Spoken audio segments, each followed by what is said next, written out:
Really excited to present this panel discussion on youth participation in the COVID recovery, presented by Oaktree and the Australian Youth Affairs Coalition. My name is Simone. I'm a volunteer here at Oaktree and I'll be your MC tonight. A little bit of background on who Oaktree is. We are Australia's largest youth-run international development organisation. We really wholeheartedly believe in the power of young people to make a difference in the world, and that's what this event is all about. Our vision is to build an international movement of young people across the Asia Pacific who have the confidence, capability, and skills to advocate for issues that affect our collective future. We support young people by delivering leadership and youth empowerment programs in Australia, Cambodia, and Timor-Leste. Our partner in this event tonight is the Australian Youth Affairs Coalition, which is the national voice for young people and the youth sector in Australia.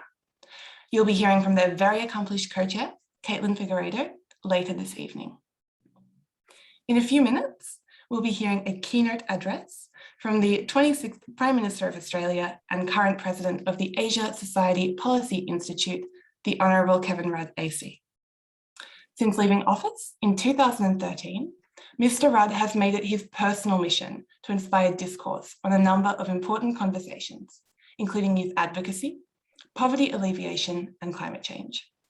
These conversations have been aided by his work as the chair of the International Peace Institute, Sanitation and Water for All, and the National Apology Foundation. Welcome, Mr. Rudd, and thank you for making the time to engage with this dialogue with us. After the keynote, we'll be moving into a 40-minute panel discussion with 4 incredibly inspiring youth advocates. They are Yasmin Poole, Maun Ivo, Lillian Arnold-Rendell, and Ollie Lalive. Yasmin is an award-winning speaker, writer, and youth advocate. She is Plan International's National Ambassador and the non-executive board director of OzHarvest and the YWCA. In 2019, Yasmin was the youngest member of the Australian Financial Review's 100 Women of Influence and Top 40 Under 40 Most Influential Asian Australians. She was recently named the Martin Luther King Jr. Centre's 2021 Youth Influencer of the Year. Welcome, Yasmin. Great to be here. Our next panelist is Maun Ivo. Maun Ivo is the 19-year-old co-facilitator for the Youth Leading Together project at Bafuturu, a distinguished not-for-profit in Timor-Leste. He is currently pursuing a major in agronomy at the National University of East Timor, and he loves volunteering at youth-led organisations and movements. Welcome, Maun Ivo. Next up, we have Lillian, a proud Darug and Kamilaroi woman who grew up on Dodorowa, Wairuru, and Wiradjuri country. She has been working at the Victorian Aboriginal Childcare Agency for 5 years, first with survivors of the stolen generation, and now in the learning and development space.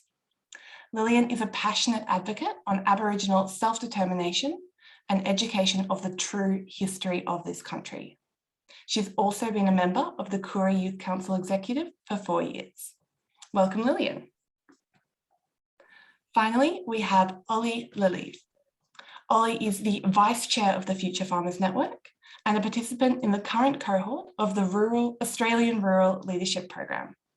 In 2019, he founded Humans of Agriculture, a platform looking to connect people to agriculture through understanding their influence on the food and fibre systems. Welcome, Ollie. A huge welcome to all of our panelists, and thank you so much for making time for us tonight. Finally, the panel discussion will conclude with an audience Q&A. We'll be using a website called Slido, where you can type in your question and also vote for the question that you most want our panel to answer. So a link will be posted in the chat to that website now. Just follow through and get asking. All right, I'll now hand over to our moderator for this evening, who will be leading the panel discussion. CEO of Oaktree and all-round wonderful human, Ms. Thanu Herath. Thank you so much, Simone, for that introduction, and to Kevin and our youth advocates for joining us this evening. I would also like to acknowledge the Wurundjeri peoples of the Kulin Nations, on whose land I am coming to you from today. As we are about to engage in a landmark dialogue around the future of our lands, I want to begin by paying my respects to their elders past and present, and to all Aboriginal and Torres Strait Islanders on our call today. I think it's important before we get started that we take a minute to acknowledge the extraordinary circumstances that we are all joining this call from today. This event was initially meant to be in person here in Melbourne, but today across Australia, Asia, and the Pacific, we are experiencing lockdowns, restrictions, and public health emergencies. We are all joining this call with a shared human experience, an uncertainty over what tomorrow will bring. However, tonight is a landmark opportunity for us to come together and act on this shared experience. So whether you are joining from Melbourne, Dili, Canberra, or Phnom Penh, I encourage you all to approach this night with a shared sense of humanity and a hope for our collective futures. Because right now, over 50% of the world's population is under 30 years old. We live in a region where our closest neighbours are experiencing some of the most significant youth bulges in the world, all in the midst of a global pandemic. Never before, and probably never again, will there be such a large population of young people ready, capable, and driven to create change in their communities. This is not just a demographic statistic, but a historic opportunity. So Kevin, thank you for making the time to join us in this really important dialogue. I would like to start by inviting you to give a brief address on the role you believe young people should have in the COVID-19 recovery of our region. Well, thank you, Thenu.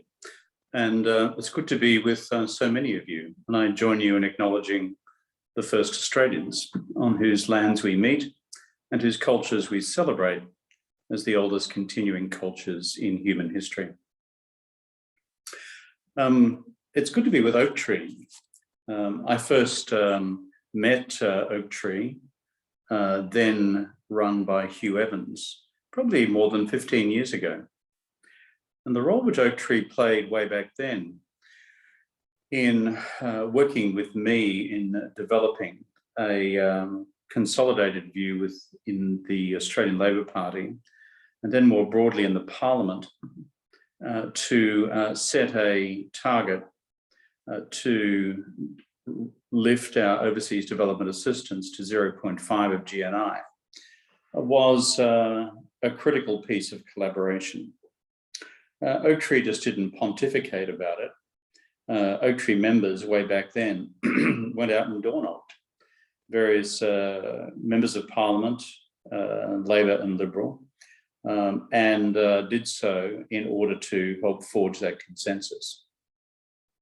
And as you know, by the time we left office in 2013, our ODA, Overseas Development Assistance, as a proportion of GNI, was pushing on to 0.4. And we're on target to reach our 0.5 by the allotted year, which I think from memory was 2016. Well, the rest is history, and I won't elaborate on that further. But I make these comments simply to point out the fact that your voice of youth advocacy has been highly effective in the past and can be highly effective in the future. And to the Australian Youth Affairs Council, AYAC, my greetings to all of you as well. I seem to remember us getting behind you way back when I was first elected as Prime Minister to ensure that you were funded to become a youth advocacy platform for young people in this country. You've asked me to speak briefly about the role of young people in COVID recovery in our wider region. So I'm not going to speak about COVID in Australia.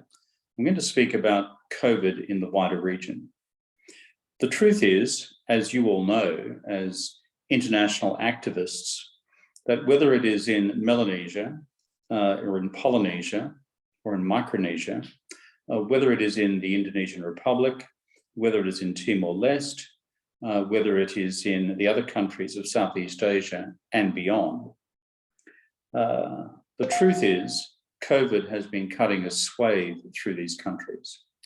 And it has been indiscriminate in its impact on fellow members of our human family.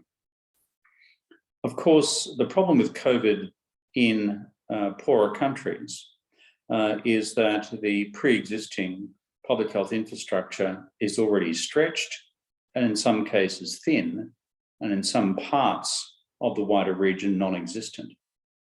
And that's before you get to the critical question of vaccine adequacy and the adequacy of vaccine supply. The bottom line is the distribution of vaccines to the wider region has been, in fact, very, very poorly coordinated. I understand that the drug companies will deal with governments individually and will do the best that they can. But the role of those of us who are wealthier countries is to really put our shoulder to the wheel at times of national public health and international public health crises in order to ensure that this basic element of human protection, that is vaccines, are properly and equitably allocated, supplied, and then distributed. And so therefore, when you ask about what's the role of youth in COVID recovery, the truth is, given the different mutations of COVID we've seen so far, both through Alpha, Beta, and now Delta, and what happens now with Lambda and other variants in the future we do not yet know. The bottom line is it's very difficult to get to a point of recovery until we've got to a point of public health management of the immediate impact of the virus in the first instance. In other words, the recovery of people's livelihoods, the recovery of national economic well-being across the world is largely contingent on the ability of governments to address the fundamentals of the health crisis first. So I conclude with this, given you've asked me to speak briefly to you. If I was to provide you with advice about how best to deploy your advocacy and your activism right now, it would be to work directly on our government in Canberra in order to boost the overseas development assistance budget, in order to fund directly and at scale the vaccine requirements in Southeast Asia and the Southwest Pacific. In other words, our immediate region. And your voice of advocacy through your local members of parliament and through the government, through the Foreign Minister, Marise Payne directly, is critical right now. And I would simply condense your campaign activities into a simple one-line slogan, which is vaccine equity for our friends and partners in the region. I conclude with saying this. If vaccine supplies open up, then the opportunity for you to then collaborate with youth organisations across the wider region become manifold. I see representatives here from Timor-Leste, helping our nearest neighbours in Timor-Leste, in a country of 1.25 million people who are struggling also with the virus, is probably the sort of country where we should be starting first. So put your shoulders to the wheel, articulate strongly and decisively and publicly and in private lobbying to the government what needs to be done, because this is not inexpensive, and make sure it is got done, because we cannot talk about post-COVID recovery until we've got vaccine equity. And that's where you, the young people of our country, have a unique role to play. I've been engaged in many international development projects since leaving office. For 5 years, I've been chair of Sanitation and Water for All. And I'm acutely conscious of all the other non-COVID related public health challenges, such as sanitation, such as water, such as basic provision of hygiene services for young women as well, right across the developing world. The need is great, and that must be an enduring focus for us as well. but getting the immediacy of the COVID vaccine right is a precondition to addressing the rest of the development needs of our wider region. Thank you to all of you. I wish you all the best, and never take no for an answer. Get in there, work hard, lobby furiously, grab the ear of the political class, be a positive pain in the arse to them, as in fact 15 years ago you were with me, but with effect. All the best. Thank you so much for those compelling reflections, Kevin. I'm sure everyone's really looking forward to digging a little bit deeper into all of those things in some further questions. I really liked specifically what you said about vaccine equity for our friends and partners in the region. I think that really distills down some of the efforts that Oaktree and a lot of our partners are trying to advocate for at the moment.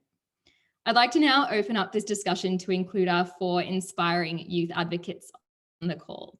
COVID-19 has got many young people thinking about the future and what a post-COVID world should look like. I know that Mal and Evo, Yasmin, Lillian, and Ollie have given it a lot of thought. So Mal and Evo, we'll start with you. As a young person leading change in Timor-Leste at the moment, could you briefly describe in 2 or 3 sentences for us all what a just and sustainable future for young people means to you?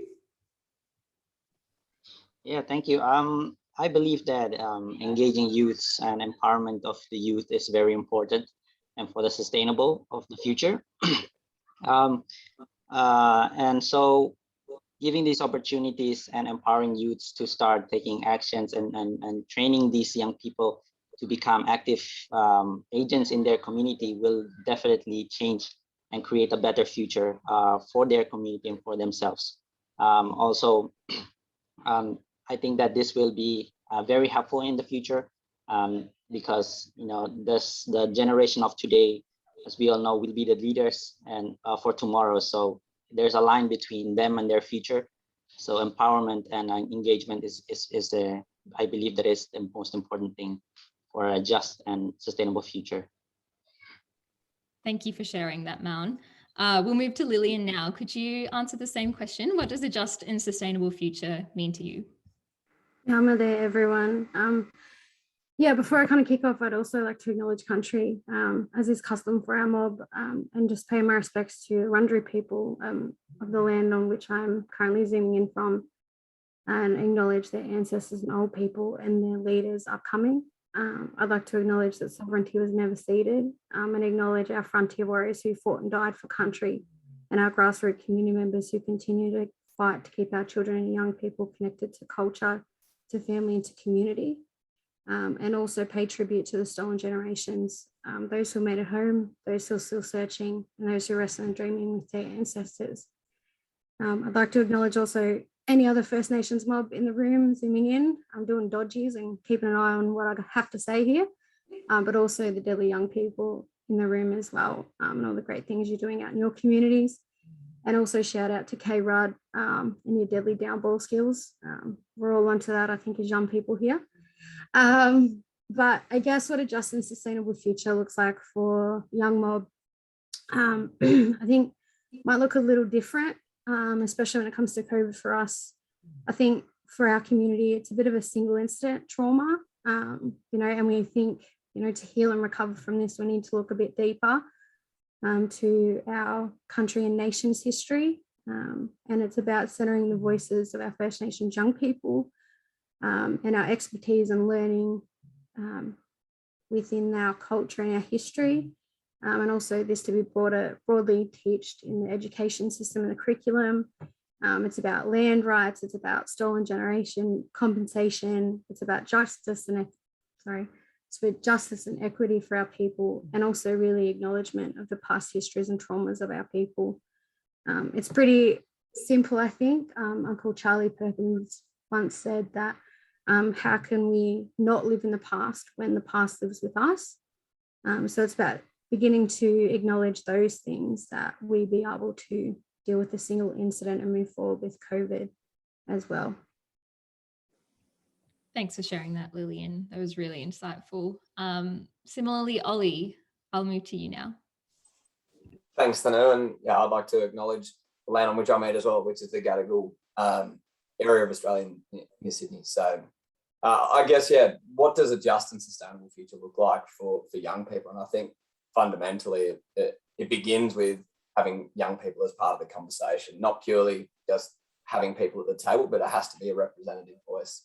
I think, yeah, in the agriculture sector, we see it very often in terms of a lot of the family farms in Australia are multi-generational. And I think that's one of the key learnings and one of the key opportunities for us post-COVID and in the recovery is actually utilising the experience and knowledge that people older than us have, but actually then harnessing that energy and enthusiasm which young people bring to the table and seeing it as an opportunity. Yeah, I think opportunity, the word opportunity, can underpin a lot of what we are talking about tonight. Yasmin, lucky last. Yeah, I mean, I think in terms of that, bringing people to the table, I heard another youth advocate frame it quite eloquently. And she said, if the decision-making table is too large, we move to a hall. And if we can't all fit, we'll simply sit on the floor. And I think that's a good way to view it. But to me, it's creating and rethinking how we view our systems and structures. How can we actually rethink it and create a dynamic and flexible structures around us to actually challenge inequality and actually move when we see injustice and actually do something about it instead of maintaining the status quo. So to me, that equitable future is one where we can all have a seat at the hall, but also when we're not constrained by the walls around us and able to challenge. And when we do resist, we actually are heard. I think that's the first step towards actually paving the path for equity. Thanks, Yasmin. We might actually stick with that theme. In your experience, what can we practically do to ensure our voices are heard in the COVID-19 recovery?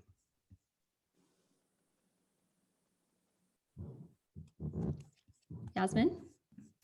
Sure, I'll start. Well, in terms of voices actually being practically heard, I think the first step is, why do young people's voices actually matter in this conversation first and foremost? And a really pivotal moment for me was being part of the Victorian Government's Youth Congress. And essentially what that was young people advising the Minister for Youth regarding what we wanted to change around mental health policy.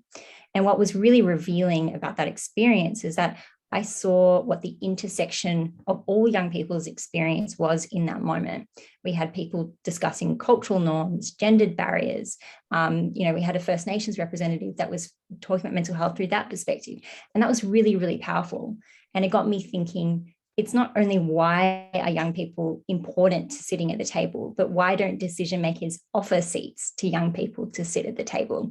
So I think what Kevin was saying earlier in his keynote is correct in the sense of pushing decision makers to actually listen.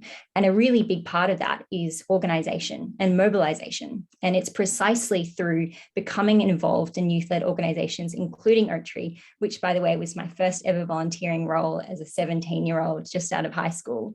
If we don't necessarily have the networks and have the positions of influence, what can we do to actually join forces with organizations that are already connecting with those areas of power? And I think it's that mobilization tool where young people are aware of our rights and we are demanding for more, that we can make noise and create action. And I think the School Strike for Climate is a testament to that, where it can be so defeating to learn about how encompassing climate change is, just as how encompassing COVID-19 is. But young people nonetheless made noise in that instance before COVID, took to the streets and challenged decision makers to do better. So I think it's through that organization and looking around us and saying, where can we get involved and who can I amplify? What can I read and learn more about myself? That's essential to having decision makers stand up and acknowledge us. Thank you, Yasmin. According to a nationwide survey conducted by Foundations for Tomorrow, which will be released on September 1st, the vast majority of young Australians also believe that First Nations peoples should have an enshrined voice in Parliament. And so that goes, I think, to what you were talking about, Yasmin, about having a vast majority of young people and a diverse group of young people in these decision-making rooms. Lillian, we might move to you for this question. How can we centre First Nations youth within a sustainable recovery?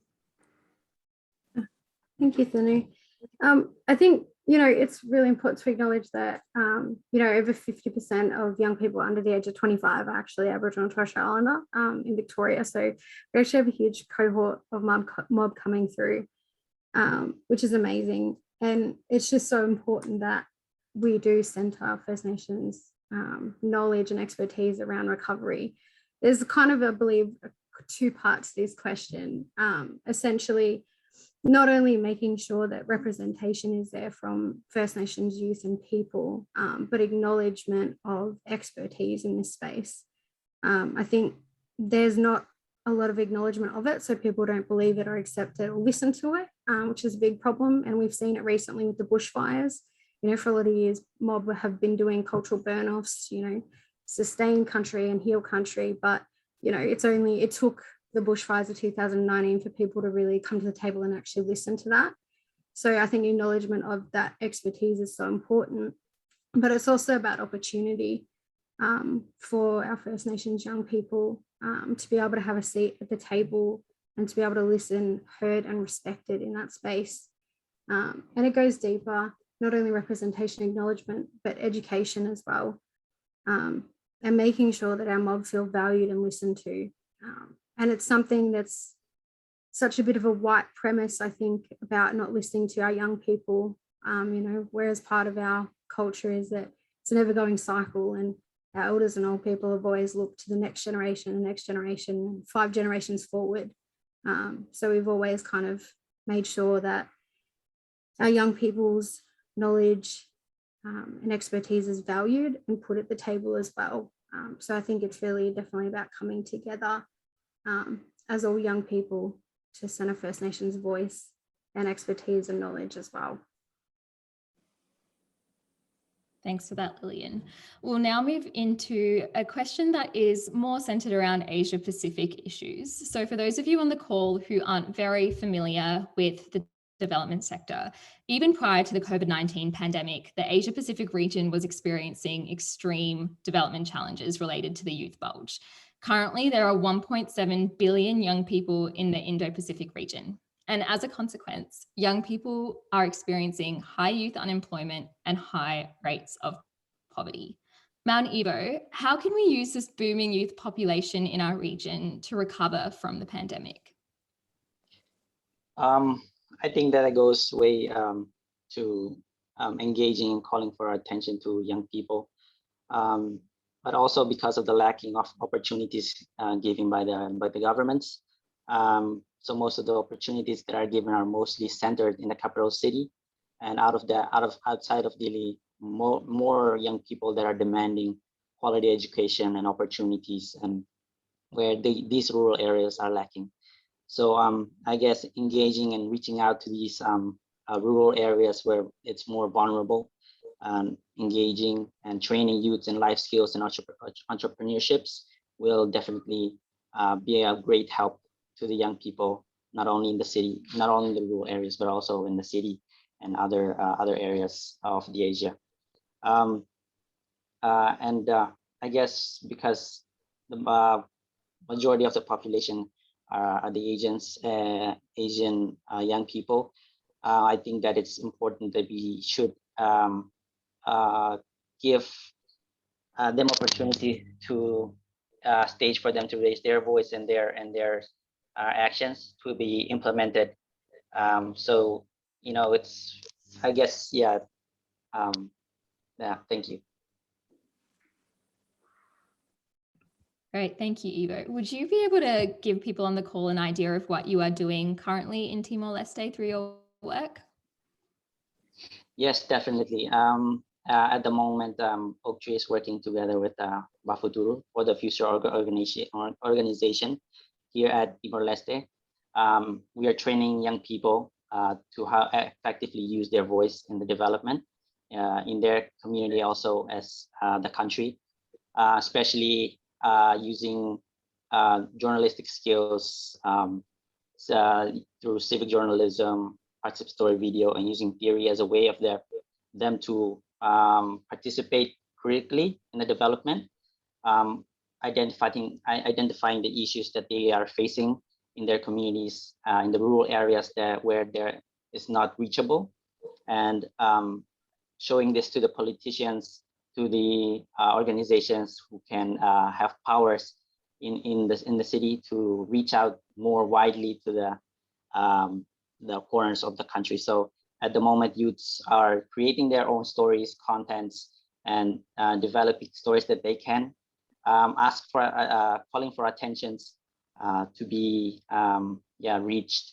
and helping them to be centers of the development. Awesome. Thanks so much for sharing, Maun.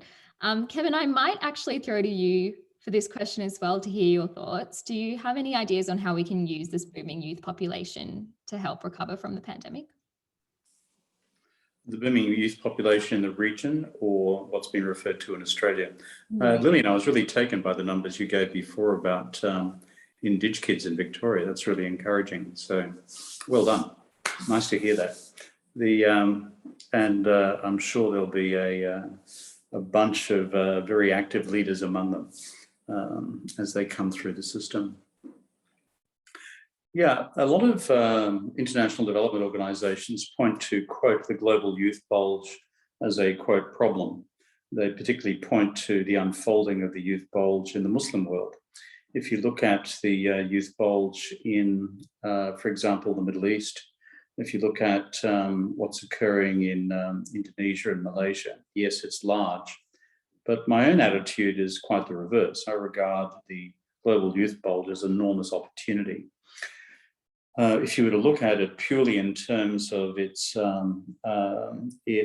economic potential, the ability to expand the economies of the wider region through an actively engaged and hopefully properly trained youth population is large.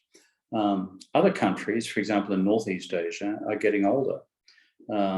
There is no youth bulge emerging in China. There is a grey bulge. See this? That's what's happening in China. And as a result, the locus of economic activity will be moving globally to those areas which have strong, active, working age populations across Southeast Asia, to some extent South Asia, certainly in Africa, in part in the Middle East, and to some extent in Latin America. So this is actually driving, I think, the possibility of greater economic growth and rising living standards in poorer countries, if properly supported by strongly based sustainable economic development strategies within those countries. Second point I'd make is the other encouraging thing about the youth bulge is this. It also produces a much larger and vocal constituency for the planet to wrestle climate change to the ground. Young people, by definition, have the bulk of their lives to lead and to live. And I've spent with my generation a decade and a half speaking about the politics of intergenerational justice on climate change, when, for example, I said that climate change was the greatest moral and economic and political challenge of our generation. The moral challenge element was intergenerational justice. How could folks like me, through reckless behaviour on hydrocarbons, bequeath a planet to your generation which was in radical disrepair? Now, therefore, the great opportunity presented by this emergence of a global youth cohort is that with so much to live for the future, it becomes a much more active political constituency to drive the immediacy of climate change action. The final caveat is this. In the global youth bulge, I still remain passionately committed to the challenge faced by women and girls across this demographic. For example, the work I've just referred to before as the global chair of Sanitation and Water for All, which is Sustainable Development Goal number 6. We convene 60 or 70 different water and sanitation ministers every year from around the world to put the acid on these women and men for delivery of effective water and sanitation programs within their countries. But when it comes to the particular challenges of young women and the challenges of menstrual hygiene and the challenges which that presents in terms of proper access to educational opportunities right across Africa and in many other parts of the world as well, unless and until this is dealt with, there will be no equality of educational opportunity for young girls as part of this youth cohort. It's one of the reasons why in the Australian aid program under our government, women and girls are one of our top 10 strategic priorities in all our allocation of resources around the world. So to conclude, one, it actually is not a problem, it's an opportunity, and can grow economies which are currently poorer as more economic activity gets shifted to countries which have a working young population. Two, a bigger voice for climate change action. Three, let's get women and girls right from sanitation and sanitary products through to proper education and training and equal opportunities for them in the workplaces of the future. Thank you for those reflections, Kevin. I know it's something that we at Oaktree and myself personally take into account a lot, the intersectionality of the work that we are doing, whether it's young people, women, other minorities, really understanding how all of those things combine to help us use those situations for the greater good. I will now move on to a question for Ollie. So the theme of International Youth Day last week was transforming food systems. With the world's population expected to increase by 2 billion people in the next 30 years, it has become recognised by numerous stakeholders that simply producing a larger volume of healthier food more sustainably will not ensure human and planetary well-being. From your work in this space, Ollie, how can we transform our food systems to promote regional prosperity? Thanks for that. I think, agriculture is such an interesting industry. I think how we've looked at it traditionally has been what happens inside the farm gate.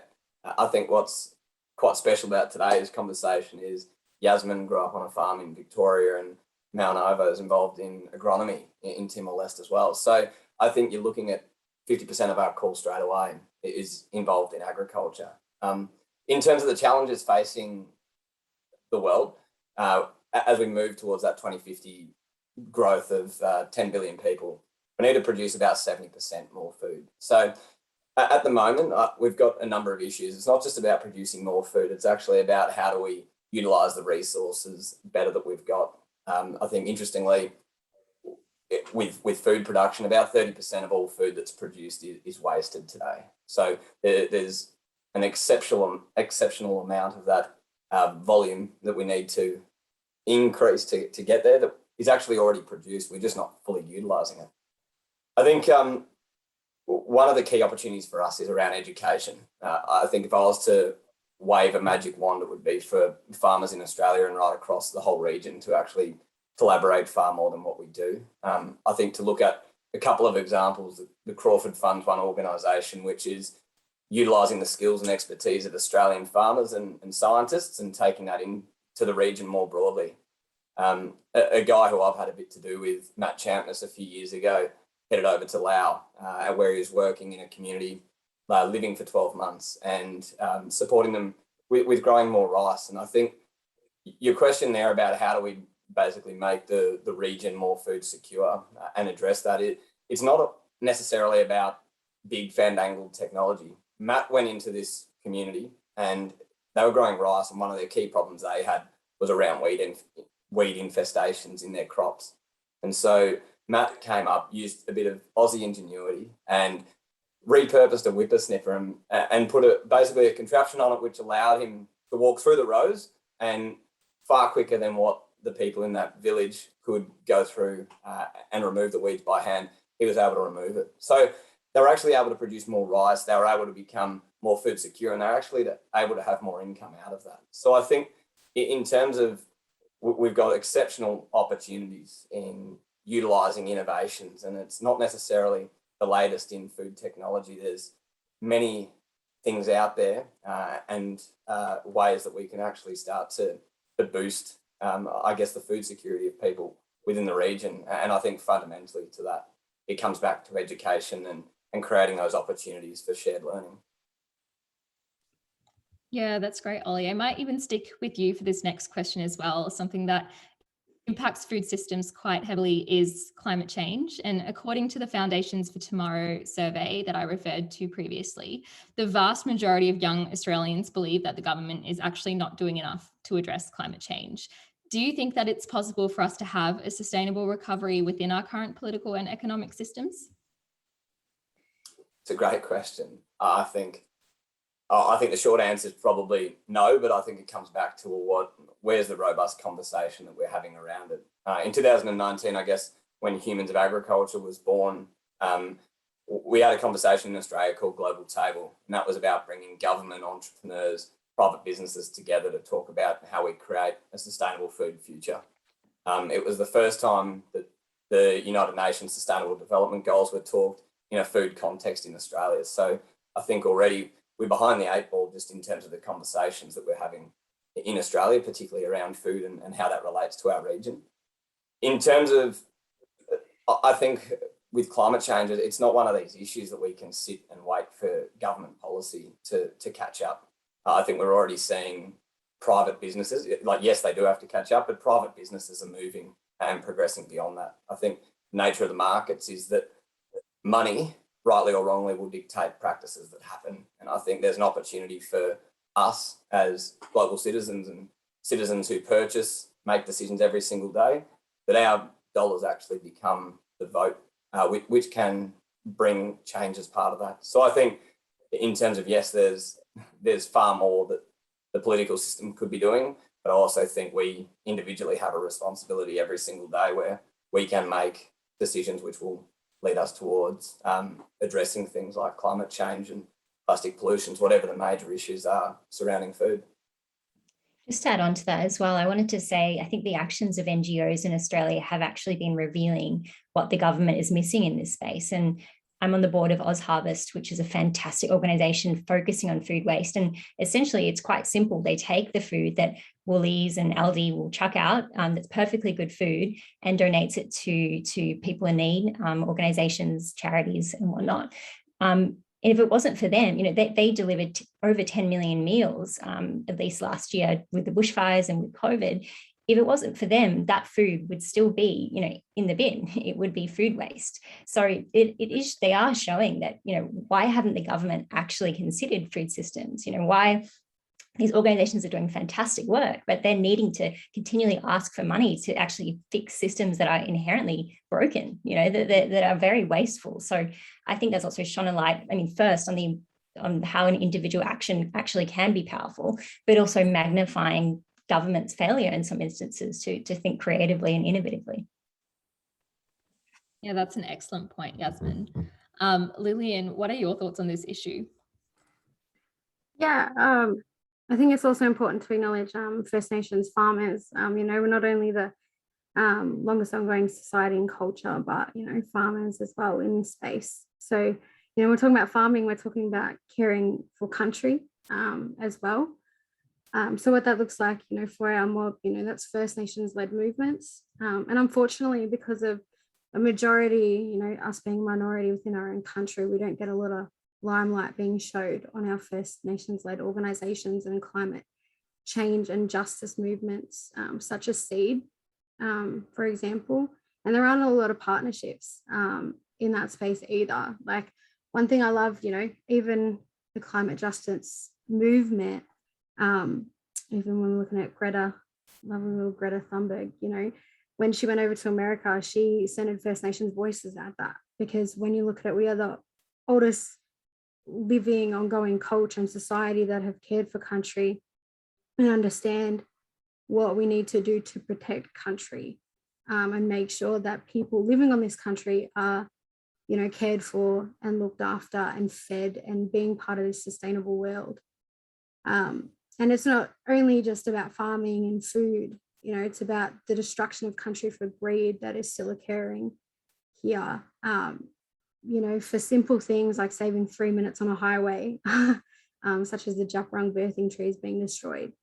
And when you look at it with protests and movements, you know, from colonization, our mob have continued to fight and continue to have a voice within this space. It's just important that we get that voice amplified and that people are getting on board with partnerships with us, because we're not going to continue. We will continue to fight for justice, not only for our people, but for our country. I think that's important. Yeah, I loved what you said there, Lillian, about partnerships. Tonight has been made possible because of partnerships with a number of youth organisations, and I think it shows just how much we can achieve when we work together. I want to stick again with the theme of movements and protests. Traditionally, young people have been at the forefront of protests and movements calling for change. Recently, however, we have seen young people move beyond these traditional pathways. Notably, thanks to 8 brave children who lodged a court case recently, our government executive will be the first in the world to owe a duty of care to young people to prevent them from harms associated with climate change. And similarly, I'm not sure if many people saw this news, but a Melbourne-based student and climate activist named Ashjaina Sharif is running for a board seat at energy giant AGL to transition their priorities from within the organisation. So I'm really interested in hearing everyone's thoughts on whether protesting is still the most effective way that we can continue to enact change. If we think really practically about how our voices can be heard in this COVID recovery, do we need to be more creative with our approach? Mao and Ivo, I might start with you. Yes, I believe so. Yeah, protesting has been one of the manners most people have used to demand for change. But in the Asian countries, especially what I have experienced in East Timor, most of these protests usually burst into conflicts and causing more trauma. So, this pandemic has shown how important media is, and how so many informations that is demanding for more actions towards resolving issues to young people and also towards the pandemic. So, like I mentioned before, what Oaktree and Bafuturu is doing to train these young people, build their capacity using technological skills of cameras and editing short documentary films towards stories of issues that young people face in their communities, and also showing these short documentary films or journalism that they have made, and showing this to the local authorities and to the communities to start forming opinions and ideas on how to effectively start a movement to create a better environment for the communities. So I believe that I guess transitioning from protesting to more creative ways using media and journalism would be much more effective and more peaceful towards acting for change. Yasmin, as a youth advocate, what are your thoughts on this? I think the first question is, what options do young people realistically have access to? The reason why young people protest is not because we enjoy leaving our jobs, our work, our schooling, to just go out in the street and to yell. It's to say we don't have representatives in, at least on a federal level, politics. We don't have people that are actually young speaking for us. Even the media is largely not young people. Our voices are continually overlooked, dismissed, and peripheralized. And as a result, our voices are consistently not being heard. And I think the frustration about climate change is a great example. And that led into that volcano eruption of what we saw as the school strikes for climate, which triggered, national conversation, which we're still having now. So I think there's something to be said. First, that young people don't actually have many forums to make noise, but that there is value in doing so when we actually call attention to these issues. And I think the fact that young people don't have institutional power is a huge problem, and something that is not setting us up well for the future. But I think we can't overlook the value and importance of protest in these spaces. You know, I mentioned School Strike for Climate, but the same with March for Justice. You know, we're having these conversations months on because we connected and pushed and mobilized. So I think in a way, I'd almost kind of push it back on decision makers in the sense that, you know, where is your youth advisory board on a federal level? Where are the young people that are elected into your parliament? What are you doing to get young people in this room? And unfortunately, the answer is, you know, not very adequate. The way that governments consult with young people is doing endless surveys to get numbers without actually getting young people in the room and getting that lived experience. So, you know, I think all the legal cases and running for boards, I think that's fantastic and really exciting. But I do think, you know, the question is, what can young people do in our capacity? And I think that ties back to that mobilization point. And there is something to be said about making noise, but I think the source of my frustration is, well, we can make this noise, but why are we consistently kept on the outside? And I think that's deeper than, you know, just individuals. That's a systemic problem, and that's a systemic issue with who we actually value, who we hear, and who we amplify. I 100% agree with you on that, Yasmin. I think there is definitely a systemic issue here. And that's actually our next question, which I'll pass over to Kevin to answer. There's increasing evidence that young people in Australia are disengaged from our major political parties. The Foundations for Tomorrow survey identified that only a very small percentage of young Australians identified voting as the most effective way to make a difference. How can we reform party politics to better engage with young people on the issues that are most important to them? Yeah, it's a really good question. Can I reflect for a moment on what you've just been discussing about pathways for young people to effect change? One, I would never surrender the protest mechanism. And there's a reason for that, is that whether you are a corporate leader or a political leader, people are very, very concerned these days in the age of social media about their reputation individually and corporately. And if you're standing against, for example, climate change action, if you're simply acting as a tool of the hydrocarbon lobby, or you're impeding global consensus on reaching carbon neutrality by mid-century and substantial targets for carbon reduction by 2030 in order to get to that point by 2050, then frankly, a huge opportunity lies with the young people of Australia to go after such politicians, but also to go after corporate interest groups or individual corporations who stand in the way of that type of progress. If you want a small example in a related area, and again, I've got Lillian in mind here, look at the thugs from Rio and what they did at Juukan Gorge in Western Australia. After they did that, I christened them Rio TNT. And I did it quite deliberately, which is to tag these people in the court of public opinion with one objective, that they would never, ever think of doing that sort of thing again. And the collective voice which you have as young people across Australia and more broadly to, as it were, punch through effective and targeted protest activity is real. The second point I'd make about that is look carefully also at what can be done under the corporate governance provisions for corporate social responsibility, for environmentally sustainable development, and more broadly for shareholder activism, like the AGL mention that you made before. That's a really good story. Full marks to her or him. I couldn't remember the gender of whoever it was. And thirdly, the young people who took the Federal Environment Minister to court. Well, full marks to them. In fact, I convened them in a Zoom conversation like this about 6 weeks ago, just to thank each of them individually. And these are young people aged 17, 18. I think the oldest among them is probably 19, probably a couple of 16-year-olds too. And they were ferocious young women in the main.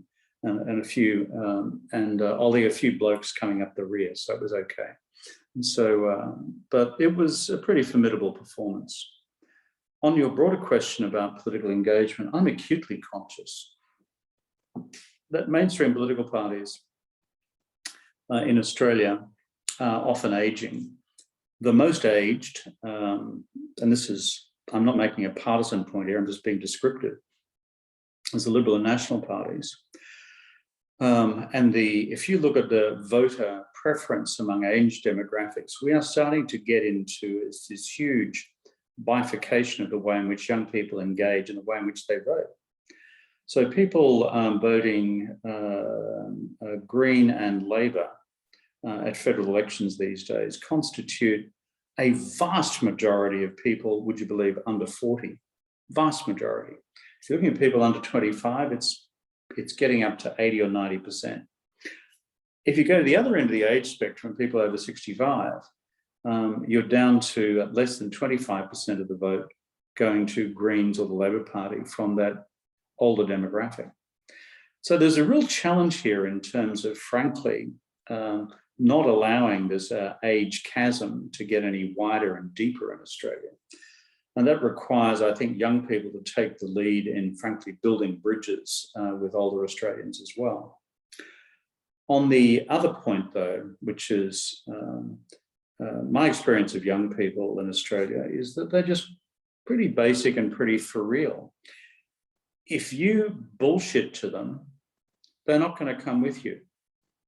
If you level with them, they will.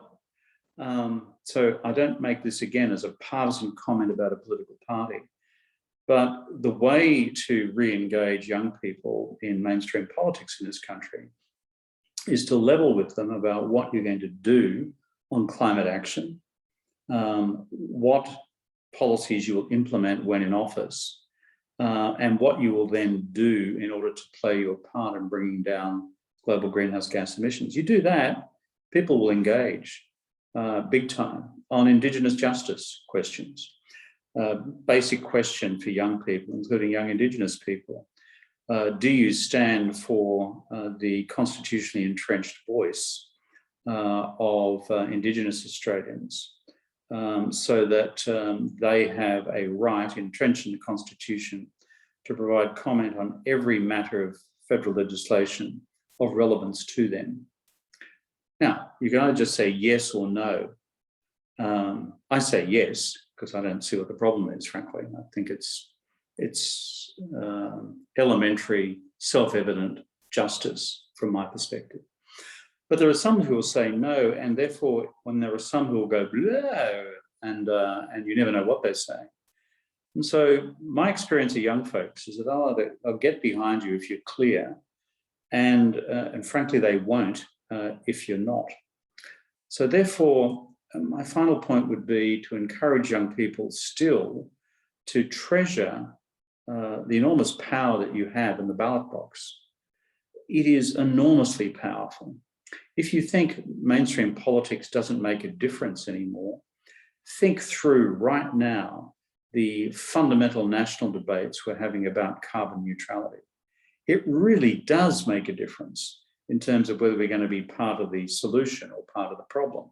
And if you walk away and just say, not for me, nothing ever gets fixed, well, some things do.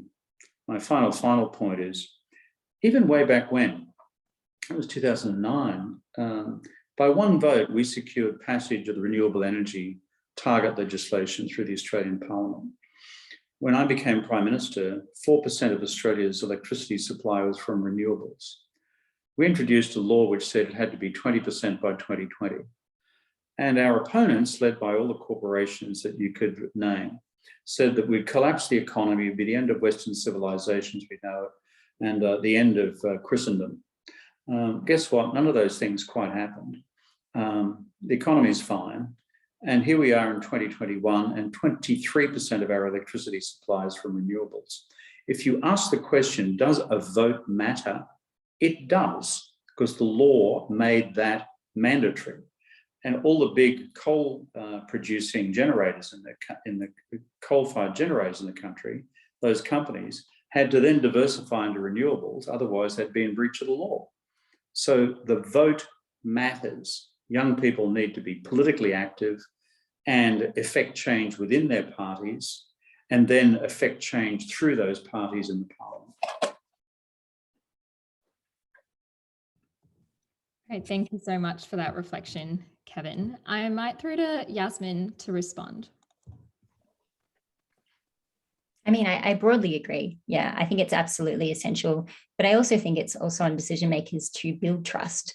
And the kind of language that we've heard from decision makers has been truly, shocking, even to hear somebody that is interested and engaged in politics. The comments by Scott Morrison, for instance, telling young people to stay in school, or when it comes to even Brittany Higgins saying this is deeper in the issue than he's appreciated before as young women we're taking to the streets. So I think there's also a question there. I mean, certainly I think that having your vote is absolutely essential. And that's a message that we have to be continually communicating to young people, not only that your vote is important, but your parents' vote is important. Having conversations with either, also people around you to actually vote is essential. But also being able to deconstruct the realities that, we were just talking about intersectionality. There is still voices and still especially diverse voices that are continually excluded, even within politics as it currently stands. In saying that, I do absolutely agree that having a different government will make a genuine impact. And, when it comes to youth policy, there is a commitment, at least on the Labor side, to have things like a youth Congress that I was just talking about, and actually having an advisory body there. So I think I agree to a certain extent. I think as well, like I was just saying, that the impact is also made through strengthening youth organisations to actually communicate what young people are asking for. And we've seen a systemic defunding actually of youth organisations that were funded and previously did have a level of influence. So I think it's also part of communicating and actually getting the money to where it needs to go, so that young people can actually genuinely have a concrete forum to be heard and have their say, to complement, the importance of protest, but also again piercing into the institution itself. And that is through voting, but that's also through other ways, including who is heard and who gets to have a say during the time of election and throughout the political term also. I think just like jumping on and following on from that, I guess working in agriculture, particularly in Australia, I think we're a very fortunate sector when it comes to access to politicians. I think, whether it's in corporations or government, we're very quick to throw out the term of, they're in leadership. And I think leadership and management, whether it's a business or a country, are completely different things. I think in terms of just this year, we had Beef Australia, which was the largest, basically, red meat event in the Southern Hemisphere. And as part of that, there was the Next Gen Forum, which was a morning dedicated to people under 30. It was multiple speakers. And one of those people that attended purely just to listen was David Littleproud. And I think when it comes to being present and just with that willingness to listen, I think from our point of view as a sector and as young people in it, that was incredibly empowering. Just they weren't there to grandstand. They weren't there for a media profiling. He came in the back door and sat in the back corner and just listened. And I think that's something which we probably don't see enough of. Great. Thank you all for sharing your thoughts on that very important question. We might actually move to audience Q&A now. I believe we have a video question submitted by our friends in Cambodia. Reese, are you able to share that video question?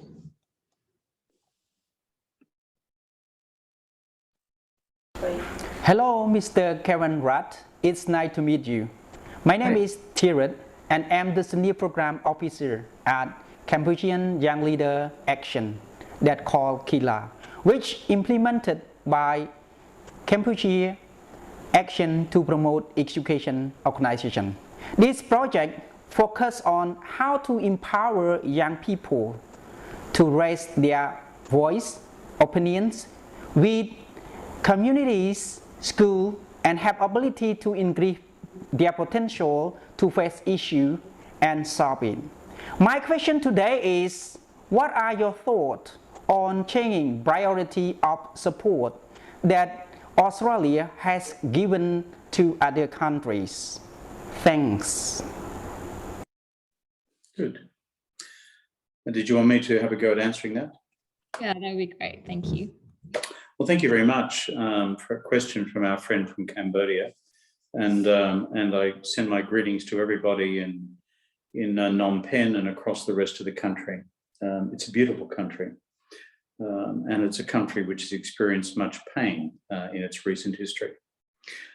And I thank you also for your commitment to youth activism and youth advocacy. I'd have two comments to make in response to your question. One is in terms of effective youth advocacy. I think it is really critical to focus on one important project, the most important in your school or your community, in order to get it done.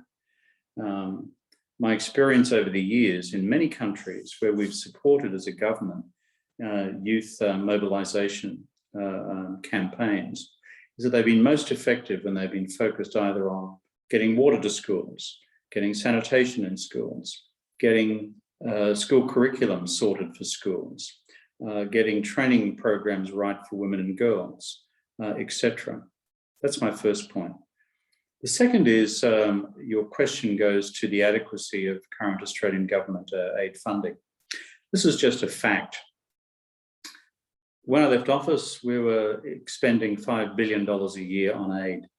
That was in end of 2013, 2014. Now that figure is not, frankly, even recovered to the 4 billion point. That's based on my most recent advice. And we have gone from being one of the top 10 aid donors in the world to being among the lowest per capita of the developed countries in the world. That's not who we are. We are by instinct a generous people. And so for our good friends in Cambodia and Laos and Vietnam, where I've spent a fair bit of time, including large-scale development projects in neighbouring Vietnam, which we have funded, including the construction of new friendship bridges across the Mekong to get people from poorer parts of the country to more developed parts of the country. I think it just says so much that is good for Australia if we're able to, as a country, get behind systematic, sustained development programs in these countries on a bipartisan basis. It should not be the case that when my party is elected, that the aid vote goes up, and then when the Conservatives are elected, it then collapses. This needs to be entrenched in a bipartisan approach. Unfortunately, that's not been the case. And I would say to our friends in Cambodia, but also beyond Cambodia in the South Pacific, small island states highly dependent on the Australian aid dollar in terms of their overall national economic activity. When you take a 20% cut in the aid allocation, or 30% cut in the aid allocation, and you're in Kiribati or Tuvalu, or you're in Tonga or wherever, it really matters. It actually is felt on the ground. But regrettably, that is what happened after 2013. So in response to our Cambodian friend's question, I would appeal through Oaktree to rebuild a national political consensus around a bipartisan commitment to bringing Australia's ODA back to 0.5 and then to 0.7. We're capable of doing it. It makes good economic sense. It makes good development sense. It's good social justice. And frankly, when you've got a whole bunch of Australians working in the field, it's good for the experience of all of you folks as well, being actively engaged in an aid project offshore. So thank you for the question.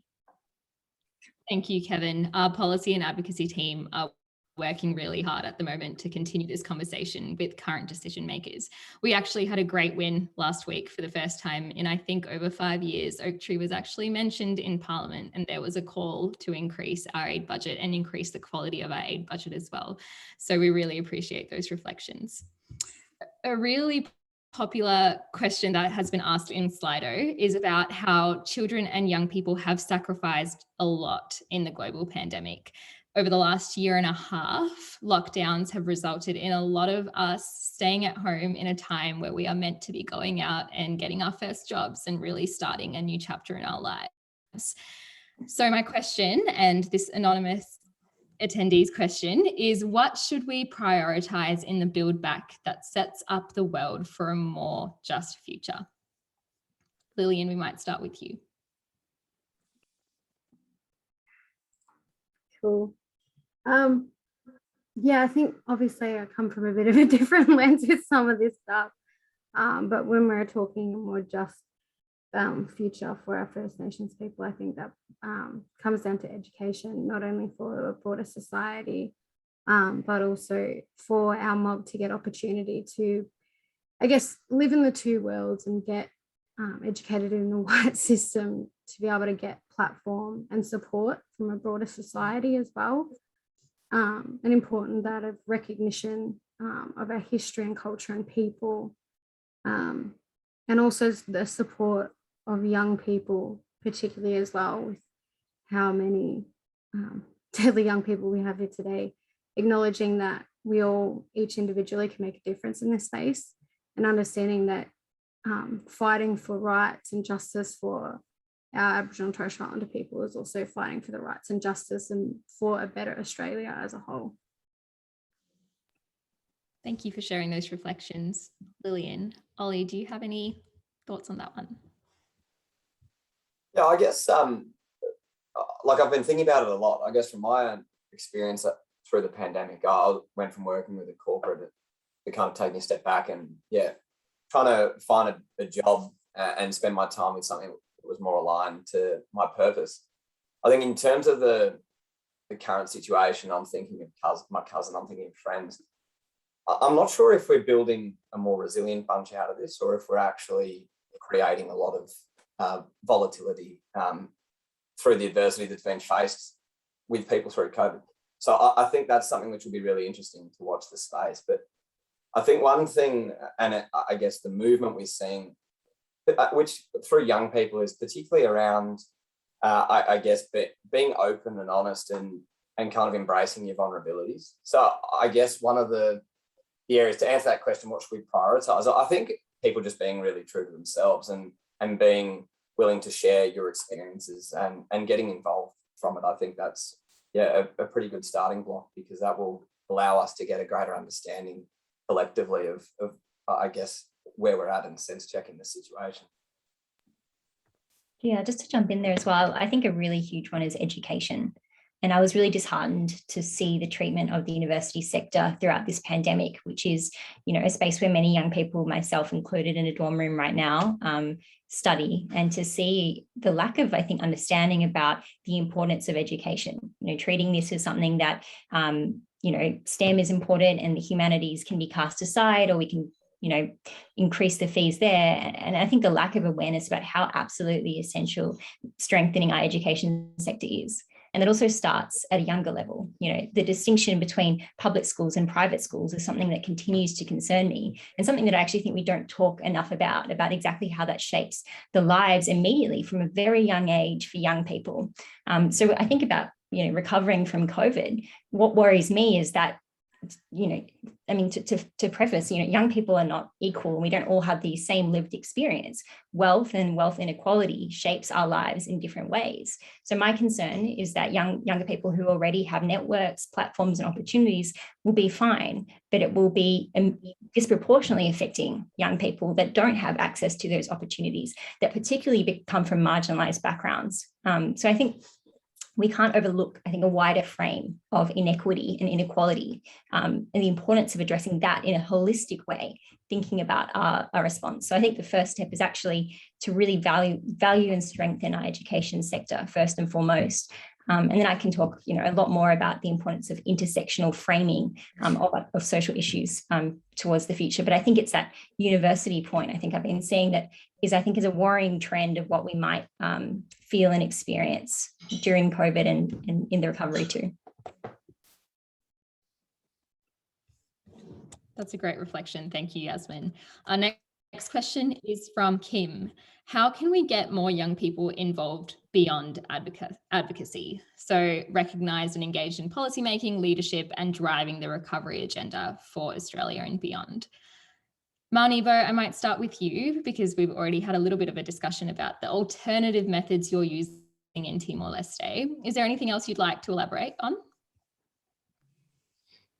I think I would not go further from what I have said before, but I guess the rural areas of the Asian countries, I believe in Timor-Leste is very crucial, where opportunities and trainings are very minimal. So I guess for the post-COVID world, I think that it's very important to increase the quality education for youths to have conscience of their participation in the development of the communities in the rural areas. So yeah, I would not add on to what I have said before. So I think that it's these capacity building and life skills trainings will be an important thing in the future. Great, thank you. Our next question is from Tim Booker. Youth understand social media best. Vaccine misinformation via social media is a huge threat, and we definitely see that happening at the moment. How can older policymakers keep up? Kevin, I might throw to you first for this one. I seem to remember I ran the first Twitter campaign as a candidate for the Prime Ministership back in 2007. So I've kind of been with social media from the get-go. But you're right, it's always an evolving media. And as soon as you think that you've finally adapted to one platform, you get another one. And so I'm out of Twitter onto Facebook, through to Insta, onto TikTok, and through YouTube on a daily basis. And it's like kind of the life that you guys lead. So I think there is a critical question here about how we get our news. And you may have seen I've been active on this question about the dominance of the Murdoch media monopoly in this country. And again, I don't make this as a partisan political comment, even though I'm obviously from the Labor Party. The comment I'm making is about the importance of having a common factual basis for our entire national conversation. A factual basis, for example, about youth suicide, factual basis about mental health, a factual basis about Indigenous employment and unemployment, a factual basis about are all rural communities in decline. I grew up in a small town, Ollie, and I grew up on a farm, so we had beef and dairy. Are they being renewed? What's the factual basis here? The problem is the huge influence coming from Murdoch on this is the complete conflation of fact with opinion in everything. So that your ability to have an opinion is never disputed in a democracy. Your opinion, which is values driven, can be either from the right or the left or the center or the up or the down, wherever. But if we are deprived of a common factual basis for a conversation, applying our opinions to a factual base, then we start to be balkanized into different crowds, totally different crowds who never talk to each other. The reason I'm a bit passionate about this is I've just spent the last 6 years living in the United States. And if you want to see a balkanized country which has been divided into warring tribes, that's one of them. And you want to see the outcome of it? Those crazy people who stormed Capitol Hill on the 6th of January, stormed the United States Congress, believing they were acting for God or for somebody to restore President Trump to the presidency, which had been stolen from him because of someone somewhere. When in fact, Biden won by 7 million votes, 7 million votes, not 7,000, 7 million votes. So what happens when facts get put last is that, and it's all just my opinion versus your opinion, we end up screaming at each other as a country, whether it's through traditional media or non-traditional media. One of the things, Lily, and I remember about delivering the apology some years ago now, was when I actually just went through the facts in the Parliament of what had happened to the stolen generations. All the people on the Conservative side who had walked out because they didn't want to be there for the apology. When the rest of the Parliament just listened to the facts, undisputed facts about X tens of thousands of people kids ripped away from their parents, never to see them again. And the quantitative data about what had happened to those families and those individuals, the facts then speak for themselves. And it ultimately was able to transcend the opinion divide about, frankly, should you apologise to Indigenous people or not, because it was the responsibility of previous generations of whitefellas in the country. We got over that. As I said in the speech, if we're going to, as white folks, own the proud parts of our legacy, like Anzac, then we've got to own the bad bits as well, like the stolen generation. You know, you can't just pick and choose like you're at the lolly shop. Have two of them, I'll leave that one on the shelf, thank you very much. So my point is, whether it's social media or whether it's traditional media,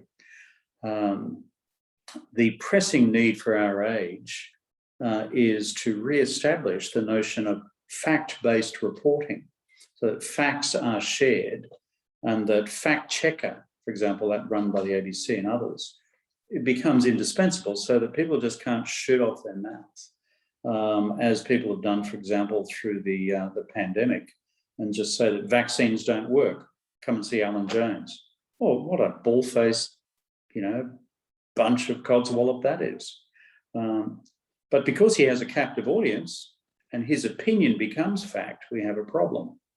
So whether it's social media or non-social media, a view that facts may not be sexy, facts may be, old-fashioned empirical things, but you know something? In the absence of facts, then a common factual basis for a national discourse, then I fear where we end up as a country. I really do. And I really want that back. I'd much rather have like an Ollie sector, a factual discussion about the future of Australian agriculture, which I think is really positive. And what we can do as a country to get behind it and make it work. That, for me, is what the country should be about. Not whether you're pro-Bush or anti-Bush or whatever, it's just a nonsense question. So therefore, that's my appeal to the question concerning social media. Sorry, can I? Sorry, go ahead, Lillian. I just wanted to say, especially for young mob, it's about reliable media as well. And I think, a lot of us are in quite positions of privilege to not have actually been affected by COVID. But, when we look at other countries and their situations, where in fact people are passing away and having lifelong effects because of this, I think it's up to us as young people and also, young mob within our communities to advocate, for vaccine and also protection of the community. It's a privilege to not have been affected or, know loved ones that have passed or, things like that. And, because of the discourse or distrust in institutions or governments, I know a lot of our communities aren't believing what's coming from the media or also, governments or agencies and things. So I think reliable media needs to come from us and conversations from young people as well to educate the older generation as well. Yeah, I also wanted to add, essentially building on that, is Parliament in its current form capable of tackling misinformation? And we know that a good leader is somebody that is at least a few steps ahead or can see a few steps ahead into the future. And the question is at least the majority of our parliamentarians competent to speak on misinformation and the realities of algorithmic misinformation that is produced through social media? And I'm not sure that is the case. We have somebody like Craig Kelly that actually advocates for people that buy into that kind of stuff. And I think this is where we see the generational divide. We see young people viewing social media and interacting with social media in one certain way, and older generations that haven't grown up with social media that are seeing it in a different way. So again, I think this ties back to the importance of generational collaboration alongside the importance of having people in Parliament that can crunch the numbers and can understand algorithms as well, but also, again, collaborating to I think, view misinformation in a holistic way and realizing that it affects, people differently. And again, I think young people have a spot to have us say there when it comes to our understanding and our generational understanding of social media. Thank you for those reflections, Yasmin and Lillian and Kevin as well. I think there was another question asked just before from one of our audience members about how the youngest person in our federal parliament is 33. And I think something that I'm really reflecting on tonight is maybe this is a way that we really need to push forward, get more young people in those decision-making spaces as MPs. And that's not only going to aid our own response to the recovery, but also going forward, really set Australia up and our region up for success. Unfortunately, we are almost out of time, but I would like to end on more of a hopeful note. I actually have a quote hung up just above my computer from Brian Stevenson, who's a lawyer in the US. And he says that hopelessness is the enemy of justice, and hope allows us to push forward, even when the truth is distorted by people in power. So my last question to you all is about hope. What is one thing that gives you hope in all of this, in all of the craziness that's happening around the world at the moment? Kevin, we'll start with you. My 9-year-old granddaughter, Josephine, who off her own bat, without reference to me, set up her own climate change club at school for the Year 3 class. And they now meet every week and plan how they're going to turn the school into something which is carbon neutral. So therefore, on this question of the quote that you delivered before, Thenu, it's right. It's not just keep hope alive. It's actually hope is transformative in terms of not just the way we think, but through how we then think, how we then act. Sometimes hope gets trumped by fear and anxiety and hate, but hope's pretty resilient. And if hope could help get an African-American guy elected as President of the United States, that's not a bad thing, given all the shit that was going down in America at the time. And he did campaign on hope. So I'm still on the hope bus, but my little granddaughter, I think, has given me the most hope in the last few weeks. That is so great to hear. Thank you, Kevin. Lillian, I'll throw to you. Definitely super dorky, but I think my hope really comes from, as Kevin kind of touched on, for our mob, it's not just hope, it's resilience. It's knowing that our mob have fought and continue to fight for justice for not only our own people, but for country and for people in different and other countries as well, and other minority groups. So my hope comes from connection to culture and connection to my community and country. And also for all the young people who've tuned in tonight, that we'll be able to take these conversations back to their families and their communities. The boomers will eventually die off, and I'd love to see someone in this room in power one day. Not you, Kevin, you're not allowed.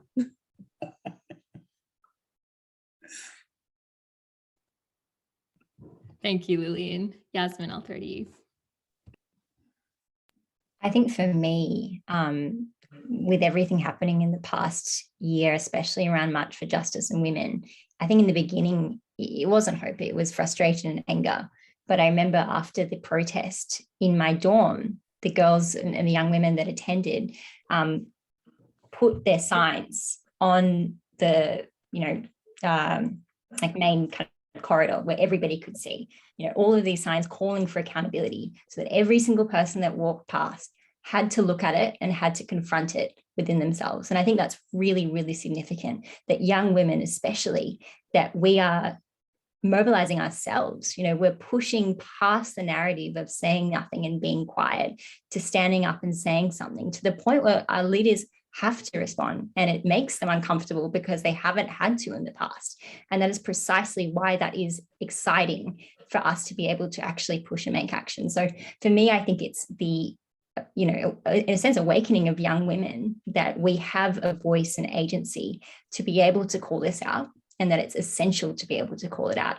And I think that's really exciting when it comes to how we advocate and push for our rights in the future. And I'm really glad to be part of that conversation too. Thank you, Yasmin. And we're certainly glad that you were part of the conversation today. Ollie, what are your thoughts? Yeah, I think, like, reflecting on Australian agriculture, I think what we've probably encountered in the last 3 or so years, we've gone from the worst drought in 100 plus years were then followed by fires, followed by floods, followed by mouse plagues, followed by coronavirus. And I think resilience is a word which has been thrown around more than it probably deserves in the last 18 months. But if you want to look at true resilience, I think we're a sector that's represented it both physically and metaphorically. And I think for us, we're only just getting started in the digital age. We're starting to see what innovation and technology can have in the sector, and we're attracting some absolutely extraordinary people from backgrounds who probably never thought they'd work in agriculture, from software development to marketing. And I guess, yeah, the other piece which is giving me hope is I think we can spend a lot of time and energy shit canning the bad ideas. I think what gives me hope is the more energy that we save to spend on the good ideas, the greater outcomes we'll have, and those bad ideas will sink themselves. So I think that's what gives me hope. Again, so great to hear. Mount Evo, we will finish with you. What's something that gives you hope about the future? I think that something that gives me hope is I think that just this month where young female children that lives in our neighborhood has started their own team of football team. And I think that it shows so much potential in them. And I believe that in the future, women and young children will be more powerful in the movement and in development and in involvement in the country. So yeah, I think that's what given me hope. That has truly given me goosebumps right now, Mount Evo. Thank you for sharing that. Certainly being in the room with all of you today has given me so much hope for the future. Oaktree's new strategic plan focuses on the power of collaboration, as I have already mentioned. And I do truly believe that this is only the beginning of our movement, a movement to support young people across the Asia Pacific, Australia included, to build a better world. And I think what is clear from tonight is that we won't be quiet. We will continue to make noise until we are heard on the issues that matter most to us. So I thank you all you panelists and everyone who have joined us today for contributing to that discussion. For those of you who are interested in community development more broadly, Oaktree have recently developed a practical guide to youth participation. We are officially launching the paper later this year, but until then, we'd actually like to give you all advanced access to an abridged version, which we hope will help continue this conversation past tonight. I'll just paste it in the Zoom chat now for anyone who would like to download it. And a huge thank you to all of you for kickstarting this movement with us. I'd like to now hand over to Caitlin Figueiredo from the Australian Youth Affairs Coalition to give our closing remarks. Well, thank you so much, everyone, for joining us tonight. I'd also like to acknowledge that like Federal Parliament, we meet on the lands of the Ngunnawal and Ngambri people. So my name is Caitlin Figueiredo. I'm the co-chair of the Australian Youth Affairs Coalition. I'd like to thank the Honourable Kevin Rudd, Mount Evo, Ollie, Yasmin and Lillian for your fantastic insights on the importance of young people in the COVID-19 recovery. Thanks again to Simone, Thenu, and the entire working group at Oaktree and AAC who delivered this incredible event, as we've already mentioned, in less than 4 weeks. We'd like to also thank everyone at the Foundations for Tomorrow for giving us an advanced copy of the results of the National Survey of Young People. If you're interested in receiving a copy, they're launching their report on the 1st of September. So sadly tonight, there are over 1 million young people across Australia in lockdown, and this dialogue is more important than ever. I'd like to acknowledge the work that all of you are doing in your local communities and also on the national and international level for keeping our community safe in such a difficult time. We'd appreciate your feedback about this event. It helps our organisations, AAC and Oaktree, to secure funding to deliver other events just like this. You can complete a short feedback survey by following the link in the chat. And we also recognise that the discussions may have raised some personal issues and may have also triggered some emotional distress. So we'd really encourage you to reach out to support if you need it. We've posted a range of amazing resources in the chat if you need any help. So let's talk about next steps. So AAC, as the national peak body representing all 4.5 million young people and the youth sector, are delighted to have collaborated with Oaktree on this fantastic event. And I hope that we will get to work together very soon.